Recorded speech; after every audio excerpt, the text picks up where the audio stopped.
Bikash, you have quite an interesting story, hailing from the farthest, from Boise, Idaho, where we're currently located. Walk us through a little bit of your journey. How did you become an engineer? What was your interest? And ultimately, what brought you to Idaho, of all places? My journey to engineering kind of started from my high school. I would say my kind of love for the math and always grew up in physics, math, all that stuff. And compared to, there was two paths for me to go on high school, either engineering side or a medical side. And because of the chemistry, because of the biology that I couldn't get, uh, that path was kind of decided for me in my high school. And I grew onto it more than anything. After high school, I applied for college in Nepal. I was born and raised there, so I was more geared toward computer engineering at that time a little bit. And but as going in there to know what computer engineering, it was just a kind of, what do you want to do? Oh, I want to be a computer gig, kind of a, but not knowing what into that. And once I get started, that first month of process of actually going and defining my major, then civil engineering popped up because of the infrastructure that Nepal was having, and kind of a constant need of that civil engineer everywhere. For a country like Nepal, right? So that kind of started the whole civil engineering journey. And first year, second year, it was like okay, and third year, I think, is when that kind of decided my fate for structural engineering. I had to retake a test, structural engineering first. There was like three different courses we need to take, but the first one I had to retake. And during that process, like I went through so many books for structural engineering. I felt like that's the easiest thing in the world, actually. So, and after that, it's like okay, this is what I'm doing. It kind of challenged me, and I challenged it, and then I started growing from there. Senior design, did the project related to structures, and then always I had in my mind that I will go in designing some, structures. And then the next thing that kind of reinforced my passion and interest in structural engineering is I was working at a Chinese Water and Electric Corporation there, building like a high tension tower. We were designing the foundation and all that, and kind of on the construction site. And our earthquake hit, like a big earthquake hit, and then right in front of my 2015, right? 2015, yeah, 2015. It was like a 7.8 Richter scale earthquake, and I was like in the top of a mountain side, where we were constructing a tower foundation. Right in front of my eyes, I see like it was literally like somebody's dropping bombs from the air. You can see all the house getting collapsed, and just those uh, like the mud and everything, dusty airs coming up, and it was just devastating to see and all that. And that kind of like, in a month or so, within a month of that earthquake, I was like, okay, I this is what I'm gonna do, and this is what I'm gonna um, help with, and all that. And that kind of led me actually to do my master's over here. And for my master's, I tried to um, look for United States, and one way or other here, Idaho was supposed to be a home, so I landed here in University of Idaho for my master's. Coming out of high school, I really didn't know what I wanted to be. I think my dad helped me kind of focus on maybe wanting to fly and be a pilot. And so, really, my sophomore, junior, senior year of high school was all just focused on that.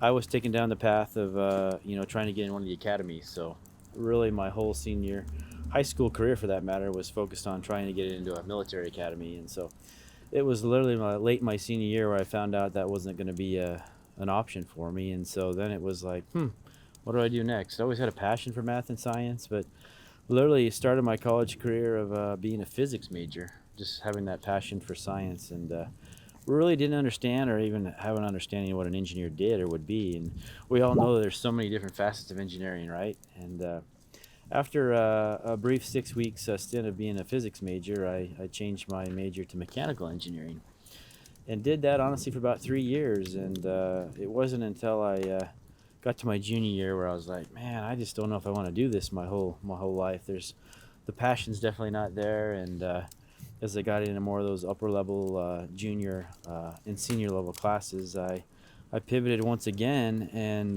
thought about maybe civil engineering. Again, had no idea what a civil engineer did, and it was really meeting a professor at University of Idaho that really opened the doors for me of understanding like what it is not only to be a civil engineer, but the different facets that make that, from transportation, water, geotechnical, sanitary, environmental, and then obviously structural. And so for me, I think again it was that professor and just hitting it off relationally with that professor, of taking a class from him and just being like, wow, this really is what is motivating me to learn more and to understand more what a structural engineer can do and be. And so really it was just getting back on the topic of relationship, of having a professor that really was willing to pour into me as an individual, as a student. Certainly didn't have to do that, but took the time to kind of pull me under his wing. And Dr. Schmeckpepper was his name. Never forget that name. But he had the beauty of getting his degree. He got a master's degree and then went into consulting for like 20 plus years. So he had that real life knowledge of what an engineer does and practicality of just private consulting. And that was so evident in the way he taught his classes with homework. And it was never about just, this is what the book says, this is what the equation says, this is what we're told to do. But he could bring in the experiences of, well, this is what the owner wants. You're working with an architect that's giving you a schedule. Here are the demands of just your clearances. Like, how do you design a structure to fit within these means? So a lot of those things that you're like, you never would have gotten that from a professor that maybe just had, book knowledge, if you want to call it that. But so Dr. Schmeckpepper was definitely that person for me, of just really opening that door of what a true civil engineer can do.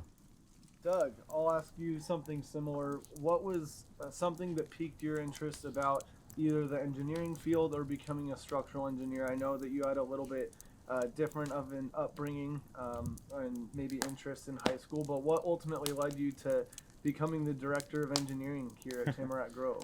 So, great question. And early on, I come from a family of mechanics, and so we were always kind of, around vehicles and different things of that sort. And so it wasn't very long, though, to see that, busting your knuckles every single day, literally, probably wasn't the path I really wanted to go down. So I decided to go into engineering, and I actually started my engineering career in college with a focus on mechanical engineering. And so as I started taking classes, though, and got into different things like thermodynamics and talking about heat transfer and all these things that, to me, were really hard to grasp because they weren't tangible to me. I wanted something I could hold in my hands and actually see physically and that sort of thing.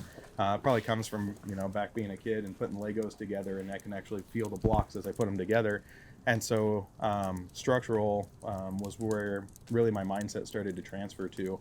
And then it actually solidified. I came out of school at a time where there wasn't very much for options, honestly, for engineering career. And so I was going down the phone book. Anybody that had the name engineer was throwing my resume out there, hoping for something. And I lucked out at this place called Tamarack Grove. Showed up for an interview at the back of some random guy's house, which happened to be Brian there at Sweet Bee. Yeah. Sweet Bee. And so started there, and really up to that point, I didn't honestly know what a consulting engineer did. And so for me, during that internship, I was really learning that, and I just grew to love it. And being in that small company at that time, I was able to wear a lot of different hats at a very young age in my career, and I liked it, and I started, like you said, I'm in the role of director of engineering here, and really pretty young to be in that role, but having all those hats early on, being able to learn from the founder with a lot of experience, kind of one-on-one, glued at the hip for a while. Learning by osmosis. Every time I pick up a phone and talk to a client, I was there listening. And so I grew into more of the love of kind of the business and the managerial side, if you will, of the company. And so that's really it's brought me to where I'm at today. And my role is I can sit there and crunch numbers, and I've done that, and that's okay. But I think between the love of the actual constructability aspect of it, I like to build things, and I know how, and then the managing of great people and great projects and all that sort of thing. That's kind of where it's directed me in my career. There's so much everyday thing that we see and we do. Everything, even a simple, a light pole foundation have been designed. People, it's hard to think that that actually gone through the calculation process, and that's what we do. Everything, you know, you see for the most part has been either design or engineering, right? So that's a great thing too. The satisfaction that it gives me to go out there in the field and just look at that. Oh yeah, that's what I designed. You know, that gives me a great satisfaction too. So, Sense of ownership. yep. I think that's the best part about being a structural engineer is you can go around and you can point to the projects that you've done. It's tangible. You can walk inside of it, and it's not by like a prideful sense or anything like that. But at least for me, like I said before, mechanical engineering is just not something I can actually see, feel, walk into, and structures is. So. And we're not knocking mechanical engineers because we need those, but it's just the pride of seeing your work from start to finish. Yeah. Well, Brian, as we wrap up our conversation, for people that have been in all different lengths of journeys as an engineer, what would you say to younger people considering a path in the engineering field? I would just, highly encourage everyone to just reach out and talk to people. I've been privileged over the years to have several high school students come in, and Doug, I think you've done this a couple times as well, of just coming in and job shadowing, even for an hour, a couple hours, but just get a clear understanding of what an engineer does. And I think that would have been huge for me back in high school to have that opportunity to just really see more than just what the paper says, the curriculum, but like what does this look like played out in real life? Like what are we be doing as structural engineers? And I'm always open to have people come in here and just job shadow, walk through the office, have them just see what we do, and hopefully just spark an interest of just passion, and maybe like, hey, this is what I want to be and do when I'm a kid, so, or when I grow up rather. But it's really just looking at those around you that have maybe gone before you and try to just tie into their experiences and just be able to be in a position to ask lots of questions. Because at the end of the day, we hope that, you know, when we graduate and go into a career path, there's joy there's excitement. We're doing something every day that challenges us, that makes us excited to get up out of bed every day and you know, make a difference. So There's so many young people that are maybe intimidated, for lack of better terms. You know, it's very difficult for a person in high school to maybe reach out to a professional engineer and say, hey, I'd love to come in and just job shadow. But we're all just people, you know, and we're open to that, and we want to help grow the profession. We want to make sure that people are exposed to it. And so, yeah, I would totally agree. Don't be afraid. Reach out. Look for those opportunities wherever you might be at across the country. Just take people up on those opportunities and utilize the professionals that are out there. And we have an opportunity within the engineering field for just really diversity. I mean, you look at Tamarack Grove, but whether you're from the United States, halfway across the world in Nepal, there's such a huge opportunity for just obviously females in our industry. I think sometimes from what I've seen over the years, I think a lot of females just think like, hey, maybe that's not an opportunity for me, but those are wrong innuendos, and there's such a huge opportunity in all facets of engineering to get involved, make a difference, but just really be challenged to see what's out there. But a lot of us don't know unless we're really out there and we have an opportunity to do an internship or a job shadow to really see what we do. So, Well, thank you all three for sharing your stories. It's always great to hear such a unique path to where it's brought us all together at this point today at such a great company in all such unique roles as well. So